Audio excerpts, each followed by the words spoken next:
Hi, Mrs. Cohen. How are you doing? Yes, we're going to talk. What I'd like to tell you is that your daughter, Yehudis Cohen, Yehudis would benefit from getting additional services since she's academically behind. First and foremost, I'd like to explain to you what is the IDEA, which stands for Individual with Disabilities Education Act of 2024. Basically, it was legislated into the law on July 1st, 2005, and it was amended recently in December 2015. Now, what about IDEA? Is the main educational law that governs any student's eligibility for special education and related services in U.S. states, which include New York. You can get a free and appropriate education for free. You don't have to pay a thing. Now, there are 12 key components, which include free appropriate public education, which stands for FAPE, and least restrictive environment, which is LRE. We'll talk about it in a few minutes, just for you to understand. In terms of free appropriate education, it requires teachers to provide appropriate assessments, differentiated instructions, and special transportation to school if necessary without any additional cost. In terms of least restrictive environment, special educators and providers should strive to keep struggling students in a general education classroom with support if possible. They will be only removed from the classroom if necessary. Hence, your daughter would greatly benefit from services because she's falling behind academically and socially, and we want to keep her in a general education classroom. In terms of the referral, the general education teacher will write a referral just to determine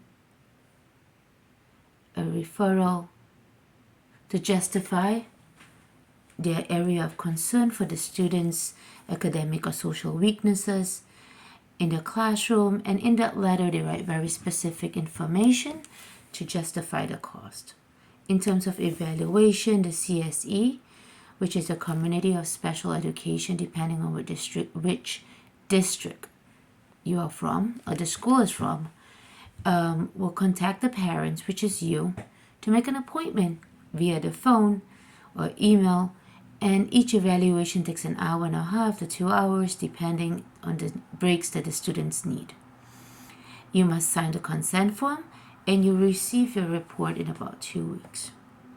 Now, in terms of eligibility, you have, once you finish the review, the initial evaluation, there's a multidisciplinary team, which is the administrator, the special ed teacher, general ed teacher, will review the information for the referral, and they will do, they determine if there's specific assessments. For example, your daughter has a hard time talking, so they will do a reading assessment.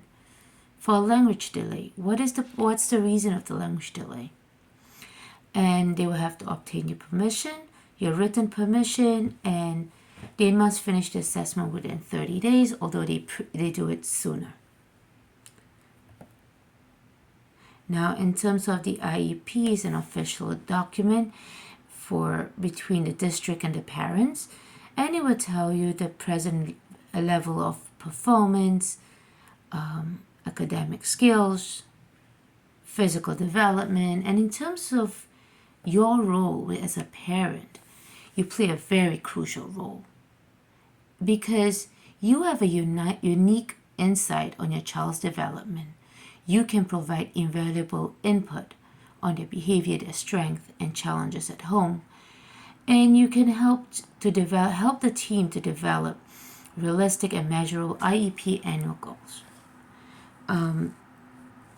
So in terms of the IEP, that's what we talked about. And now it's very important to note something, that once you get an IEP, basically it's very important to have a constant to initiate a communication between between you as a parent and the teachers. And how can you do it? By attending an open house, volunteering in the classroom, to meet in the beginning of the year to tell what the issues are, communicate via student planner to know what's going on, homework, she's behaving, not behaving, a message notebook, email, phone calls. Feel free to talk to each other for what is important. Last but not least is the ethical responsibility. All educators, including special ed teachers and regular ed teachers, have to follow the Model Code of Ethics for Educators, which is the MCEE.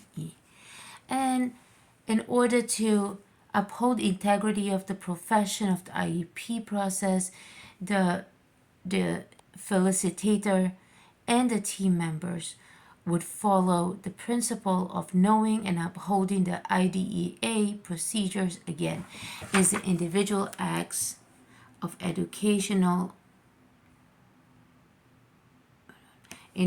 with Disability Education Act of 2004, and it's knowing and upholding the IDEA procedures, policies, and laws relevant to the professional practice.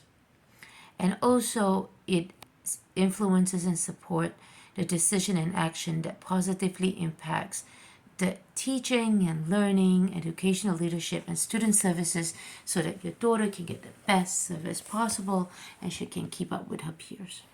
So I hope you take my advice and you get your daughter evaluated. Thank you.